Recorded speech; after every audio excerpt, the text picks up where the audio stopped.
IVF చికిత్సలో 25% భారీ discount, free doctor consultation, free ultrasound scan, logo launch, Andro max advanced male infertility centre ను కూడా ప్రారంభించారు. గతంలో ప్రతిపక్ష నాయకుడిగా ఉన్నటువంటి ప్రస్తుత ముఖ్యమంత్రి చంద్రబాబు నాయుడు ఇంటి మీద దాడి జరిగిన విషయం అందరికీ తెలిసిందే. దీనికి సంబంధించినటువంటి కేసు నిన్న విచారణకు వచ్చింది.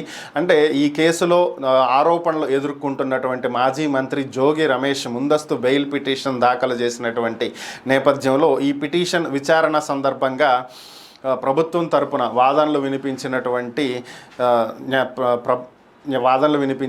సీనియర్ న్యాయవాది సిద్ధార్థ లూత్రా మాట్లాడుతూ మొత్తం 40 మంది ఈ దాడిలో పాల్గొనటం జరిగిందని, వీరందరిలో నేరుగా పాల్గొనకపోయినప్పటికీ కూడా మంత్రి జోగి రమేష్ దీన్ని ప్రోత్సహించడం జరిగిందని, ఆయన ప్రోద్బలంతో ఆయన ఎంకరేజ్ చేయబట్టే వీళ్ళు దాడికి పాల్పడ్డారని, అయితే చంద్రబాబు నాయుడు బయటకు వస్తే చంపేస్తామంటూ ఆ రోజు బెదిరించటం, అరవటం కూడా అక్కడ రికార్డ్ అయినటువంటి దృశ్యాలను సబ్మిట్ చేయటం జరిగింది. అదేవిధంగా అక్కడ వారిని అడ్డుకోవటానికి ప్రయత్నించినటువంటి వారు గాయాల పాలైతే తిరిగి ఆ గాయాలు పాలైనటువంటి వాళ్ళ మీద అట్రాసిటీ కేసులు పెట్టారని, గత ప్రభుత్వ హయాంలో ఈ కేసుని నీరుగార్చేటువంటి ప్రయత్నం చేశారని, సో అలాంటి వ్యక్తికి ముందస్తు బెయిల్ ఇవ్వటానికి వీల్లేదు, అతన్ని అదుపులోకి తీసుకుని అరెస్ట్ చేస్తేనే దీనికి సంబంధించినటువంటి మరిన్ని వివరాలు బయటకు రాబట్టేటువంటి అవకాశం ఉంటుంది అని చెప్పి ఆయన వాదనలు వినిపించడం జరిగింది.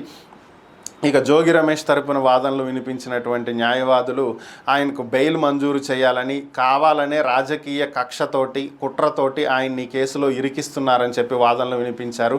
ఇరువురి వాదనలు విన్నటువంటి న్యాయస్థానం ఈ కేసుని ఈ నెల 13వ తేదీకి వాయిదా వేసింది.